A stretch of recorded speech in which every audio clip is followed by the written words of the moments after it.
Good afternoon. Maylin, ako si Princess. Saka mga kaibigan ko, si Ana at saka si John.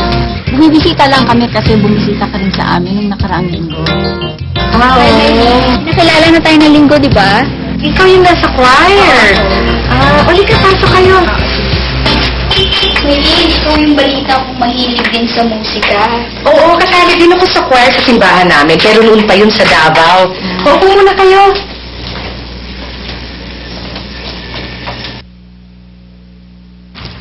Maylin, active ka pala sa simbahan nyo?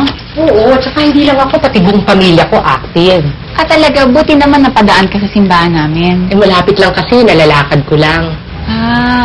So, ano observation mo? Nagustuhan mo ba yung service namin? Medyo kakaiba siya sa nakasanayan ko na. Talaga? Paano?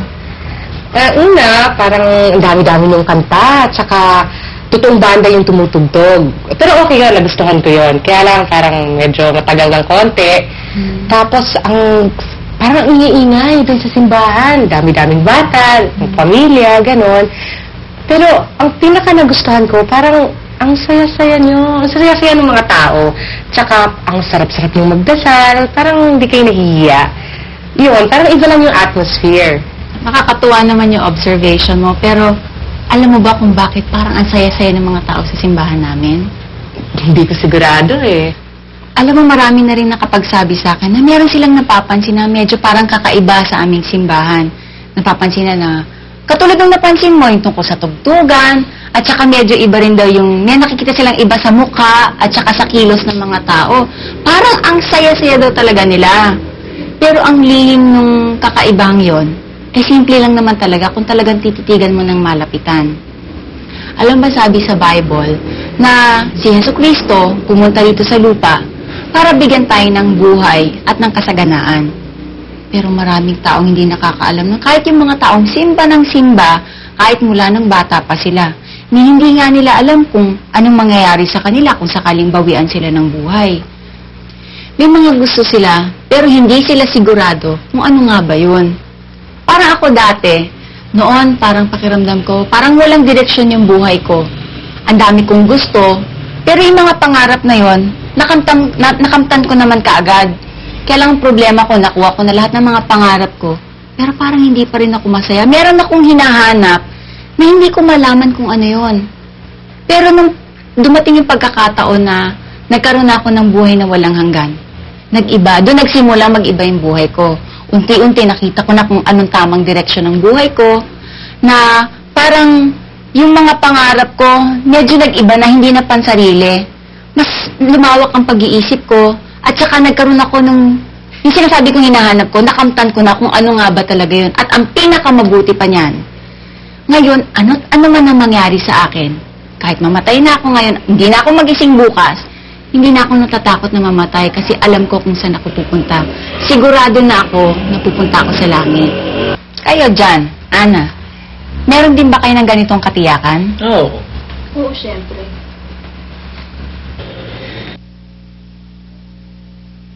Maylin, pwede ba akong magtanong? Dumating na ba sa buhay mo na natiyak mo na kung mamamatay ka, ay alam mong pupunta ka sa langit? Di ba wala naman nakakaalam nun? Diyos lang ang nakakaalam nun, di ba? Sa loob ng maraming taon, hindi ko rin to alam, pero natuklasan kung posible palang matiyak natin ito. Nadiscovery ko pa ngang ito ang dahilan kung bakit isinulat ang Biblia. Sinasabi ng kasulatan, isinulat ko to sa inyo upang malaman ninyo na kayong nananalig sa anak ng Diyos ay may buhay na walang hanggan. Maaari ko bang ibahagi sa iyo kung paano ko natuklasan ang buhay na walang hanggan? At kung paano mo rin malalaman ang tungkol dito? Sige. Sige, kasiyahan kong gawin ito. Pero bago yon, pwede ba ako magtanong ulit? Halimbawang mamatay ka ngayon, huwag naman sana, no? At sa pagharap mo sa Diyos, tanungin ka niya, bakit kita dapat papasukin sa aking langit? Nagsisimba naman ako linggo-linggo. Hindi naman ako gumagawa ng kasalanan. Tsaka, hindi naman ako nag-agrabyado ng kapwa kong tao. Di ba? Okay na yun? Hayaan mong tiyakin ko kung naiintindihan ko kung ano sasabihin mo sa Diyos. Sasabihin mo na, total, linggo-linggo naman nagsisimba ka, at mabait kang tao, at saka hindi ka naman nagkakasala, at saka hindi ka nangaargabyado ng ibang tao. Tama ba yun nga bang sasabihin mo? Maylene, nang magsimula tayong mag-usap, naisip ko na meron akong magandang balitang ibabahagi sa'yo. Pero ngayong narinig ko ang iyong sagot sa tanong na ito, alam kong meron nga akong pinakamagandang balita sa lahat ng balitang narinig mo. Talaga? Ano yun?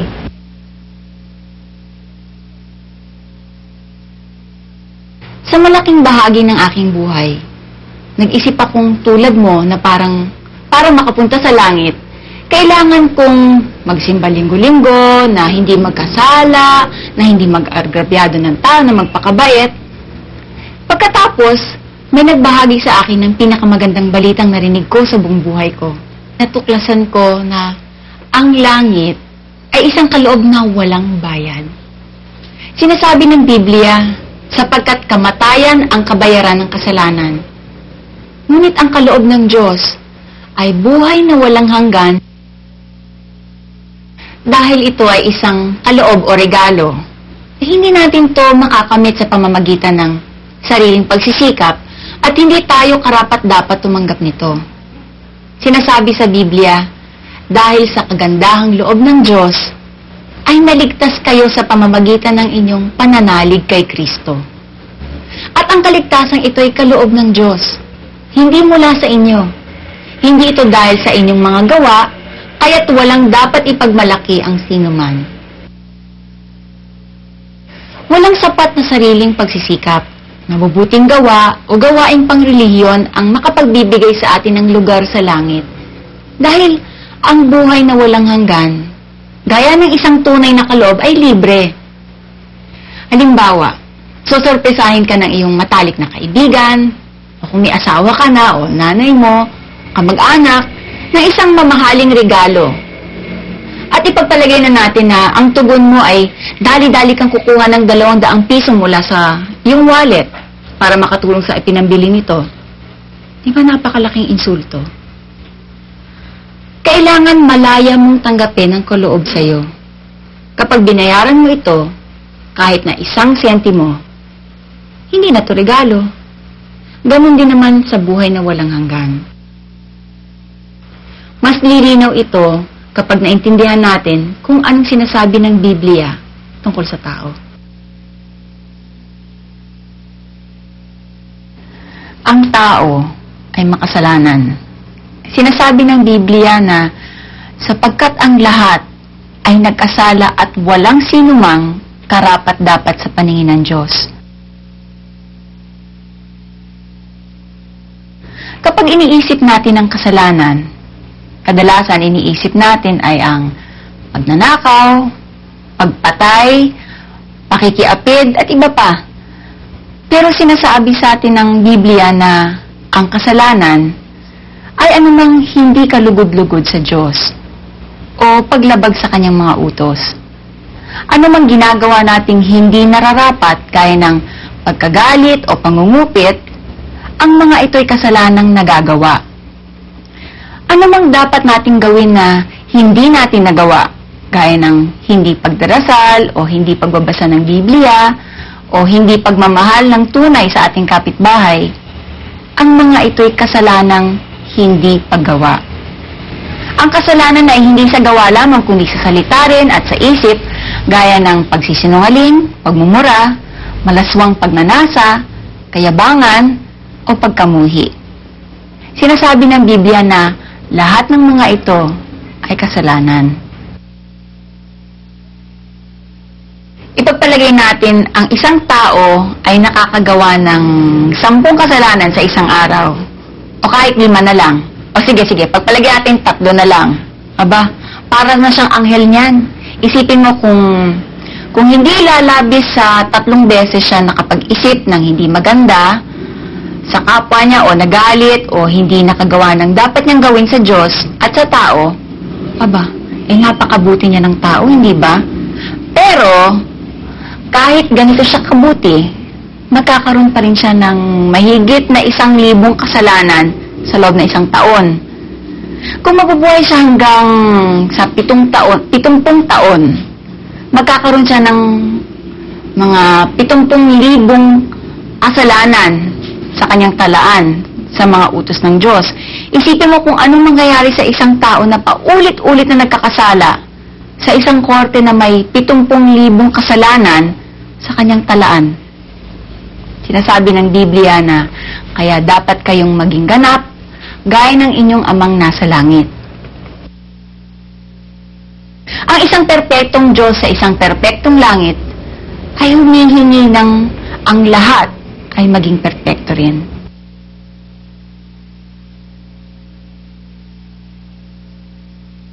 Kaya ang tao ay hindi makapagliligtas sa kanyang sarili. Kung sakaling kunyari ikaw magluluto, magluluto ka ng torta na merong 5 sariwang itlog, tapos nahaluan mo ng isang bugok, hindi mo ito maihahain sa iyong mga kaibigan at aasahan mong magiging katanggap-tanggap, hindi ba? Ganon din naman, hindi natin maihahain ng ating mga buhay sa Diyos ng maraming matatawag nating mabubuting gawa. Ngunit puno rin naman ng mga gawa at isip na marumi at asahan natin ito'y magiging katanggap-tanggap sa Diyos. Sinasabi ng kasulatan, ang tumutupad sa buong kautusan, ngunit lumabag sa isa, ay para na rin lumabag sa lahat. Kung gusto nating makapunta sa langit sa pamamagitan ng ating mabubuting gawa, ang dapat nating gawin ay maging sakdal. Ang pamantayan ng Diyos ay buong pagsunod sa Kanya sa lahat ng panahon. Walang sino man sa atin ang nakakagawa nito. Sinabi ng Diyos, may daang matuwid sa tingin ng tao, ngunit kamatayan ang dulo nito. Nakita mo ba kung bakit imposible para sa iyo o sa akin o kanino man na magligtas ng kanyang sarili sa pamamagitan ng pagsisimba linggo-linggo o hindi paggawa ng kasalanan o pagiging mabuting tao o kaya hindi pag-aagrabyado ng ibang tao. Oo nga, no? Lalo itong titingkad kapag tiningnan natin kung anong sinasabi ng Biblia tungkol sa Diyos.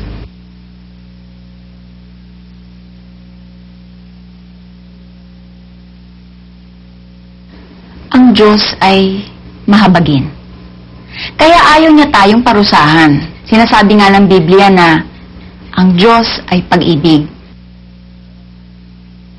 Pero ang Biblia rin ito na nagsasabi sa atin ang Diyos ay pag-ibig, ay nagsasabi rin sa atin na ang Diyos ay makatarungan.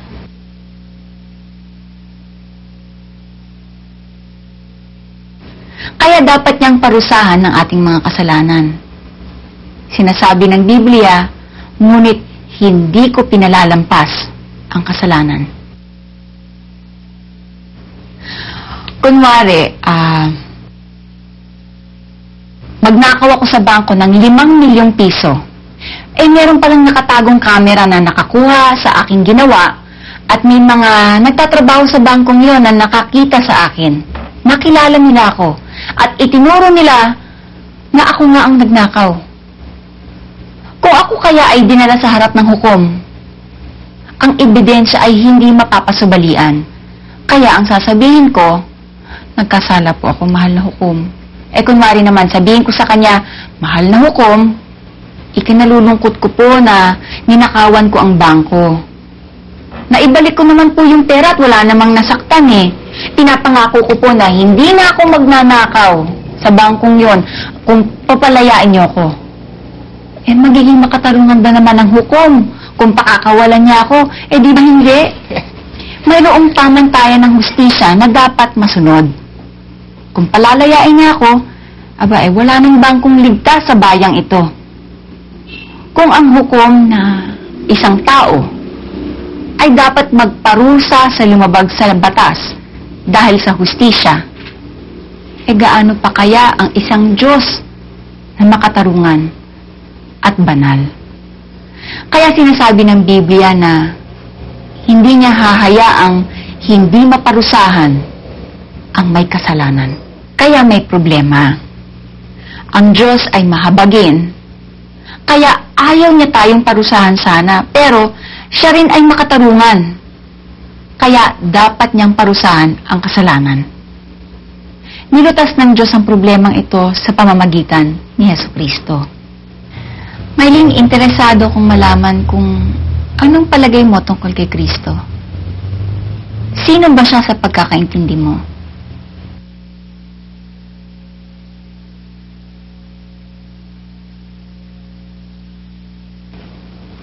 Siya yung anak ng Diyos, tsaka tagapagligtas natin. Tama yung sinabi mo. Pero si Jesucristo ay hindi lamang anak ng Diyos at tagapagligtas. Siya rin ay ang walang hanggang Diyos na nagkatawang tao. Sinasabi ng Biblia, sa pasimula pa'y naroon na ang salita. Kasama ng Diyos ang salita at ang salita ay Diyos. Naging tao ang salita at siya'y nanirahan sa piling natin.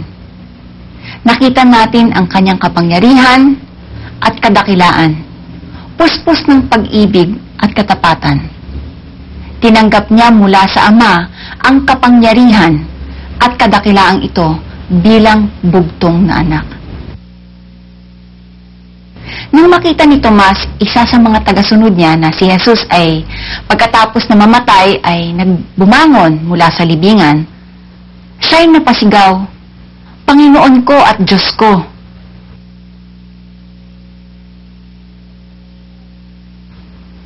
Bakit naparito si Jesucristo sa lupa? Anong ginawa niya? Namatay siya sa krus at nabuhay na muli upang tayo'y tubusin sa ating mga kasalanan at bigyan ng karapatang makapasok sa langit na inaalok niya bilang isang kaloob.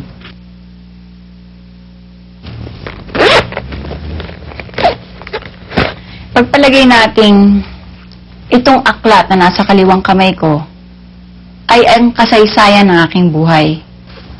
Ang bawat pahinang naglalaman dito ay naglalaman ng aking mga kasalanan sa bawat araw, bawat salitang aking binigkas, bawat isipang dumaan sa akin, bawat ginawa ko.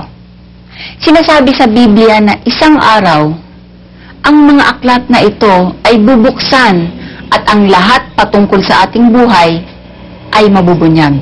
Natitiyak ko ang isang bagay. Kung ang sino man ay hahatulan ayon sa mga bagay na nakatala sa aklat ng kanyang buhay, siya ay mapaparusahan. Natitiyak ko na ito ay totoo rin sa aking buhay. Heto ngayon ang problema, ang aking kasalanan. Iniibig ako ng Diyos, pero namumuhi siya sa aking mga kasalanan at dapat niya itong parusahan. Para malutas ang problemang ito, ipinadala niya ang kanyang minamahal na anak sa mundo. Sinasabi ng kasulatan, tayong lahat ay parang mga tupang naliligaw. Nagkanya-kanya tayo ng lakad. Ngunit inibig ni Yahweh na sa kanya ipataw ang parusang tayo ang dapat na tumanggap. Ang lahat ng aking mga kasalanang kinamumuhian ng Diyos ay ipinataw sa kanyang minamahal na anak. Dinala ni Kristo sa kanyang katawan sa krus ang ating kasalanan. Nang siya'y mamatay, inilibing siya sa loob ng 3 araw.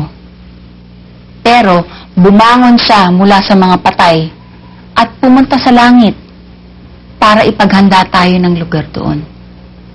May nabasa akong labis na nagpamangha sa akin.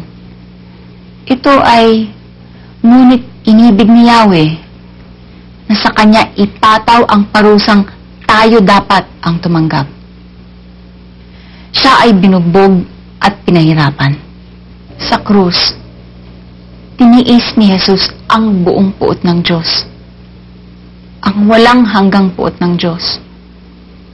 Sa wakas, nang lahat ng kasalanan ay nabayaran na, sinabi ni Jesus, naganap na. Ito ay isang magandang salita sa original na teksto. Ito yung tetelestai. Isang salitang pangkomersyo na nangangahulugang bayad na. Ang utang ay nabayaran na. Sinasabi ng Biblia, dahil sa kagandahang loob ng Diyos, ay naligtas tayo. Hindi ito dahil sa inyong mga gawa, kaya't walang dapat ipagmalaki ang sino man. Anong kahulugan ng biyaya? Minsan, ay may nagbigay ng ganitong kahulugan. Kayamanan ng Diyos, kapalit ng paghihirap ni Kristo. Ang kayamanan ng Diyos, kapatawaran, langit, buhay na walang hanggan, kapayapaan, kasiyahan at pag-ibig ng Diyos. Kapalit ng paghihirap ni Kristo. Ang paghihirap, isang koronang tinik, ang pagtuya, pagpalo, pagpako sa krus, pagsibat sa kanyang tagiliran. Ang puot ng Diyos at impyerno mismo, pinayarang lahat ni Jesus. Utang ko sa kanya ang lahat. Inaalok niya sa atin ang buhay na walang hanggan bilang kaloob sa pamamagitan ng biyaya. Sino ngayon ang makakatanggap sa kaloob na ito? Lahat ba tayo makatatanggap ng regalong ito? Hindi lahat. Ang sabi ni Jesus, kakaunti ang nakakasumpong ng daan patungo sa buhay at marami ang patungo sa kapahamakan. Paano natin matatanggap ang kaloob na ito? Ang kaloob na ito ay matatanggap sa pamamagitan ng pananampalataya. Ang pananampalataya ay ang susing nagbubukas sa pinto ng kalangitan. Maaring mayroong kang lalagyan ng susi katulad nito. Maaring magkakamuka ang mga susi. Pero kung pupunta ka sa aking bahay at susubukan ang lahat ng mga ito, maliban sa tamang susi, hindi mabubuksan ng alinman dito ang pintuan. Hindi mahalaga kung gaano karubdob ang iyong paniniwala. Hindi nito mabubuksan ang pinto. Ang katotohanan ay ang tamang susi lamang ang makapagbubukas ng pinto. Ang tamang susi sa langit ay tinatawag na pananampalataya. Pananampalatayang nakapagliligtas. Walang ano pa mang bagay sa mundong ito ang makapagbubukas ng pinto, gaano man karugdog sa paniniwala, maliban sa pananampalatayang nakapagliligtas. Ano ba yung pananampalatayang nakapagliligtas? Pero bago ko sabihin sa iyo kung ano ang pananampalatayang nakapagliligtas, hayaan mong ibahagi ko sa iyo kung anong maling pagkahulugan nito. Ang pananampalataya ay hindi yung paniniwalang sa isip lamang para sa mga katotohanan sa kasaysayan. May mga taong naniniwala kay Jesucristo tulad ng paniniwala nila kay Andres Bonifacio o kay Ninoy Aquino. Naniniwala silang siya'y talagang nabuhay. Siya'y tunay na tao sa kasaysayan pero hindi sila nagtitiwala sa kanya para gumawa ng anuman para sa kanila ngayon. Sinasabi ng Biblia na ang dyablo ay naniniwala sa Diyos. Alam mo ba yun? Sinasabi ng Biblia, sumasampalataya ka sa iisang Diyos, hindi ba? Mabuti yan. Ang mga demonyo man ay sumasampalataya rin at nangangatal pa. Kaya, ang paniniwalang mayroong Diyos ay hindi siyang ibig sabihin ng Biblia sa pananampalataya na nakapagliligtas.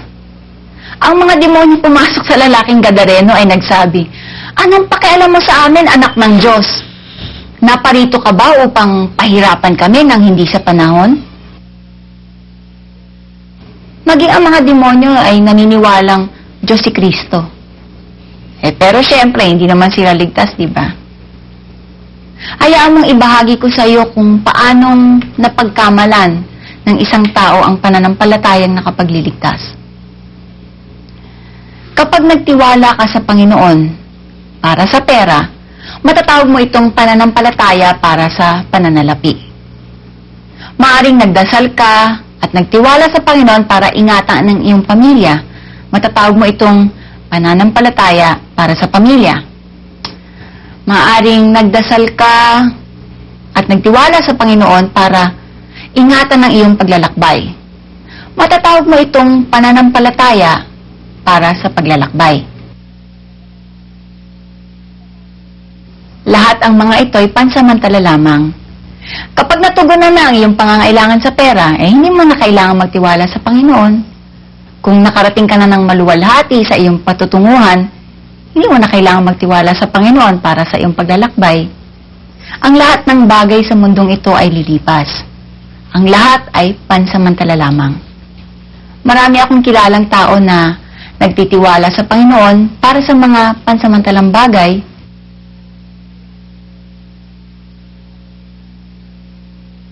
Pero ang pananampalatayang nakapagliligtas ay pagtitiwala kay Kristo para iligtas ka sa walang hanggan. Sinasabi ng Biblia, sumampalataya ka sa Panginoong Hesus at maliligtas ka, ikaw at iyong sambahayan.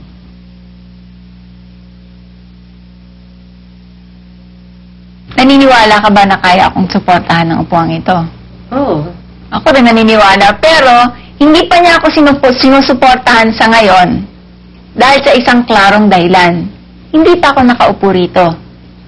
O para maging klaro ang punto ko, itong silang inupuan ko ngayon, kunyari itong kumakatawan sa pananampalataya ko sa sarili ko at sa sarili kong mga gawa para makapasok ng langit.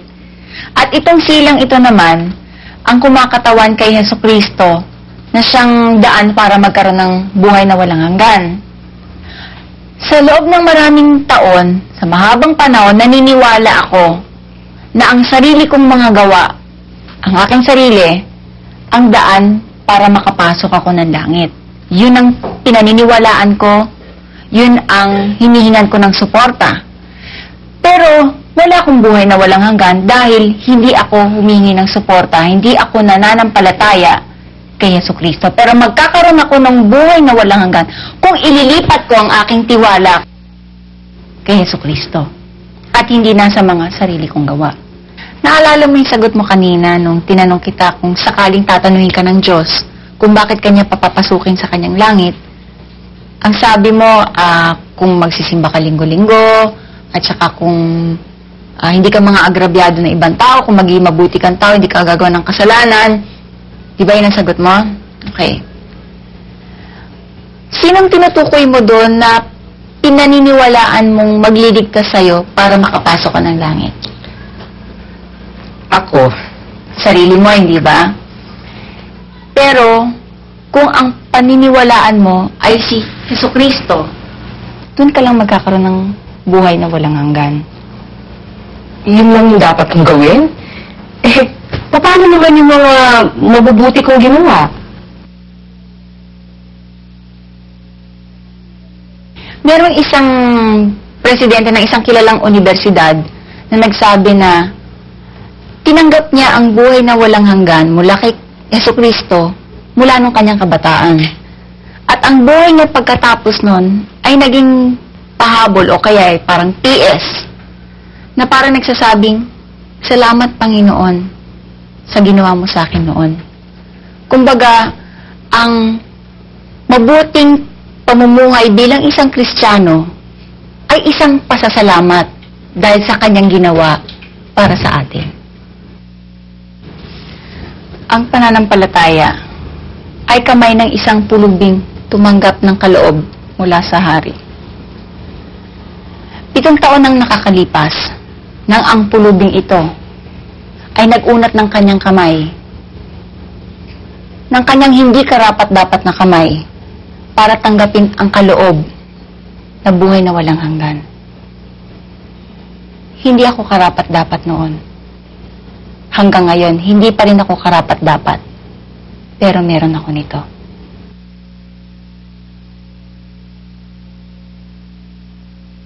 Naging makabuluhan ba to sa'yo, Mylene? Oo. katatapos mo lang marinig ang pinakadakilang kwento tungkol sa pinakadakilang alok mula sa isang pinakadakilang taong nabuhay dito sa mundong ito. Ang tanong sa iyo ng Diyos ngayon ay, nais mo bang tanggapin ang kaloob na buhay na walang hanggan? Oo. Hayaan mong linawin ko to sa iyo.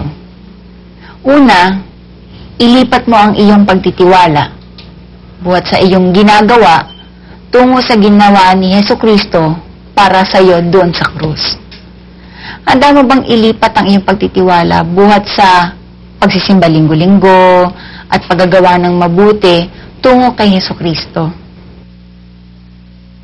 Ikalawa, tanggapin mo ang nabuhay na muli at buhay na Kristo. Namatay si Hesukristo, ngunit sa ikatlong araw, siya'y nabuhay na muli. Siya ay buhay. Handa ka bang tanggapin ang buhay na Kristo sa iyong buhay? Tanggapin mo si Kristo bilang tagapagligtas. Sinasabi sa Biblia, nakatayo ako sa labas ng pintuan at tumutuktok. Kung di rin gininuman ang aking tinig at bubuksan ng pinto, ako'y papasok sa kanyang tahanan at magkakasalo kaming kakain. Gusto mo bang hilingin ngayon si Kristo na pumasok sa iyong puso bilang iyong tagapagligtas? Tanggapin mo si Kristo bilang Panginoon. Nais ni Kristong sundin mo ang kanyang mga utos. Handa ka bang isuko ang iyong buhay bilang pasasalamat sa buhay na walang hanggan na kaloob niya sa iyo? Panglima, kailangan mo magsisi. Ito'y nangangahulugan ng pagtalikod sa mga dati mong ginagawa na hindi ka lugod-lugod sa Kanya. Ito rin ay nangangahulugang susunod ka sa Kanya habang ipinapakita niya sa iyo sa pamamagitan ng Kanyang salita ang Kanyang kalooban. Handa ka bang magsisi sa iyong mga kasalanan at magsikap na paglingkuran siya mula ngayon? Oo. Kung ito talaga ang nais mo, pwede kitang samahan sa isang panalangin. Pwedeng akong mauna tapos susunod ka kung ito talaga ang laman ng puso mo. Pero bago yan, bali, ipagdadasal muna kita. Tapos sa susunod, susundan mo ako doon sa panalangin. Okay? Sige, manalangin tayo. Panginoon, pinapanalangin ko po si Mylene. Tulungan mo po siya, Panginoon, na maunawaan ng lubusan itong mga ina-explain ko sa kanya tungkol sa kung paano ba magkaroon ng buhay na walang hanggan. Tulungan mo po siya na maalala kung ano yung mga bagay na dapat niyang pagsisihan at talikuran.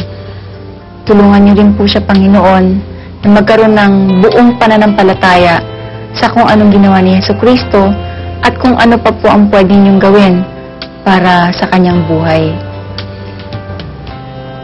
Sumunod ka sa akin na, Panginoong Hesukristo, Panginoong Hesukristo, ako po ay nagsisisi sa aking mga kasalanan.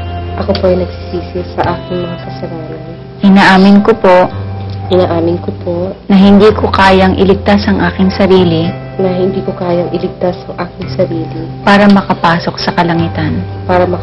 sa kalangitan. Maraming salamat po, Jesus, Maraming salamat po, Jesus, dahil sa iyong ginawa.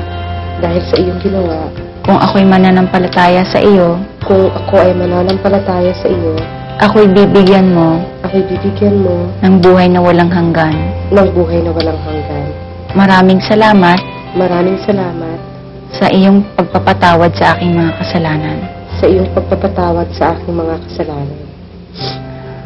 Maraming salamat po, Panginoon, Maraming salamat po, Panginoon, na dahil sa ginawa ng inyong anak, na dahil sa ginawa ng inyong anak, ako po ay pwede nang pumasok sa langit ako po ay pwede nang pumasok sa langit. kung sakaling ako'y babawian niyo ng buhay ngayon. Kung sakaling ako ay babawian niyo ng buhay ngayon.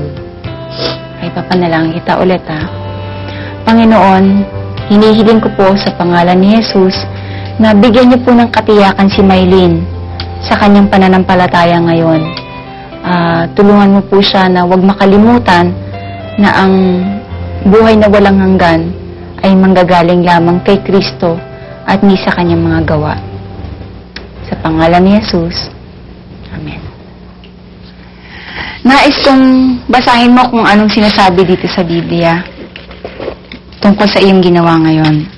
Ito, basahin mo. Sinasabi ko sa inyo ang katotohanan. Ang sumasampalataya ay may buhay na walang hanggan. Okay. Kung sumasampalataya ka dyan sa binasa mo, ano ang meron ka ngayon? Buhay na walang hanggan. Maylin, gusto kong itanong sa'yo ulit, kung sakaling mamatay ka ngayon, nakatitiyak ka ba na papasok ka ng langit? Oo. Gusto kong itanong sa'yo ulit, kung sakaling ano't ano man ang mangyari, at bawian ka ng buhay, at humarap ka na sa Panginoon ngayon, tatanungin ka niya kung bakit ka papasok sa langit, anong isasagot mo? Dahil tinanggap ko na si Kristo sa aking puso. Maylin, maligayang pagtanggap sa pamilya ng Diyos. Salamat.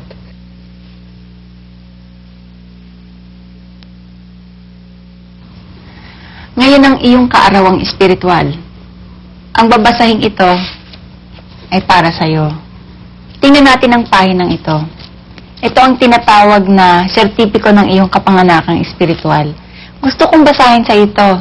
Pansinin mo ang bahaging ito. Bawat tumatawag sa pangalan ng Panginoon ay maliligtas.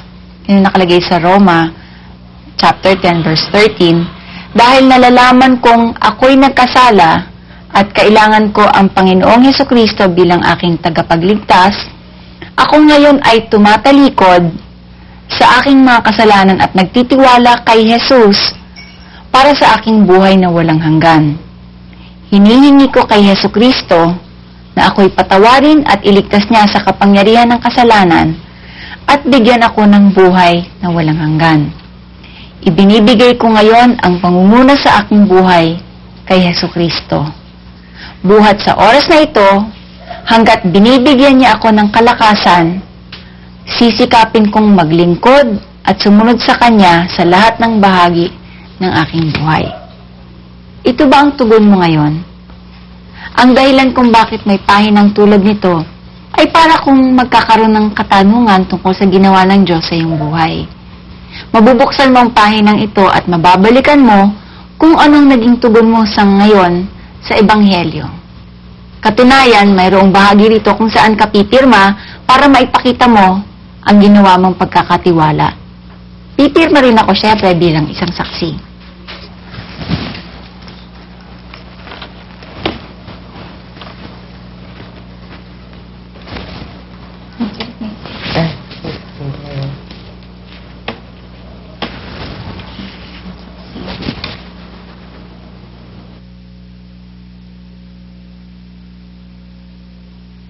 Bilang isang sanggol, kailangan mong lumagong espiritual. Ang Biblia ay tunay na pagkain ng kaluluwa.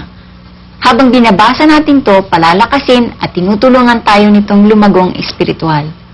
Iminumungkahi kung magsimula kang magbasa ng isang kapitulo bawat araw sa Ebanghelyo ayon kay Juan sa Bagong Tipan. Makukumpleto natin ang pakikipag-ugnayan sa pamamagitan ng paglalaan ng oras bawat araw para sa panalangin o pakikipag-usap sa Diyos. Palaging sumamba sa isang iglesyang nagtuturo ng Biblia. Kung naghahanap ka ng masisimbahan, gusto kitang anyayahan sa aming iglesia. Sumama ka rin sa ibang mga Kristiyano na makatutulong sa iyong paglago sa iyong pananampalataya. Magpatotoo ka sa pamamagitan ng pagsasabi sa iba kung anong ginawa sa iyo ni Jesus.